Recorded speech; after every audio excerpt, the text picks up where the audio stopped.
Welcome to this part 2 of the scientific method. Today we're going to look at what a hypothesis is and how you can write a really effective one for your experiments or investigation. So what is a hypothesis? Have a think. Did you say a guess? That's not the best word to use. A word that I prefer to use is this. A prediction. A prediction, I guess you could say, is an educated guess. However, a prediction is based on some foundation knowledge that you've gone away and looked at. Now, as you go through the school, you will start to have to do certain parts of a scientific report. And one key part of a scientific report is this. The introduction. Now, in the introduction, you go away and you actually do a bit of initial research about what might happen or what people have done before you in regards to your testable question. It is here that you will start to get some knowledge that you will use to write an effective hypothesis. Now, what must an effective hypothesis include?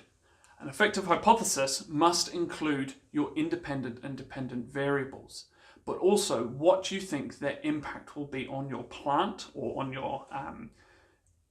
your data, and what has led you to think that. Now, let's look at the testable question we used in the previous video.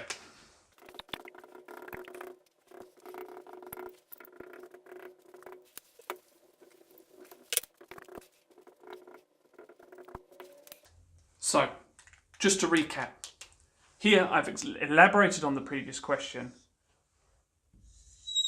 by including a bit more specific information about my question, making this a much more effective testable question, and that is the different amounts of fertilizer. So remembering this is our independent variable. Then we are going to see what this is affecting. Now, in this case, we're again checking and seeing if it affects the growth, which is our dependent variable. Now, our hypothesis is pretty much rewording our testable question into a prediction. So, looking at this question, have a think to yourself, without doing any research, what do you know about fertilizer? What do you know about plant growth? And how do you think you could write a prediction using this as your testable question for this experiment? Now, there's a number of ways you could go with this. You might say that no fertilizer will have the greatest growth for bean plants because you may have done some research and realised that bean plants are very susceptible to different nutrients in the soil, and adding in fertilizer might cause an effect. Secondly, you might say the greatest amount of fertilizer will cause the greatest amount of growth, and we will see that in the plant that grows the highest. Or you might say a moderate amount will cause the greatest growth because too much will cause the plant to grow too quickly, and that will mean it will outgrow its nutrient source and its water sources and will no longer be able to survive. Now, there are two parts of the hypothesis that I was describing there, and it's really important you include both. A lot of you will just stop at the first one, and that is the prediction. Okay, so when we're writing our hypothesis, the first thing we need to write is our prediction.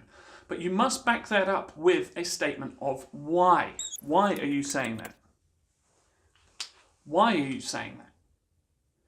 For example, I predict that no fertilizer will cause the bean plant to grow the highest because in my initial research I found that bean plants are highly susceptible to different types of nutrients in their soil. Or you might have found out that the bean plants need a moderate amount of fertilizer, too much, and they'll outgrow what they can cope with in terms of the other resources that are your controlled variables. Whatever it is, you must have two parts to a good hypothesis.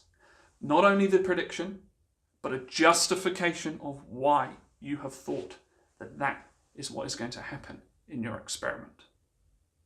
I hope that's cleared up a little bit around hypothesis and predictions for you, and please come and see me if I can clarify anything that you have seen in this video. I'll see you there.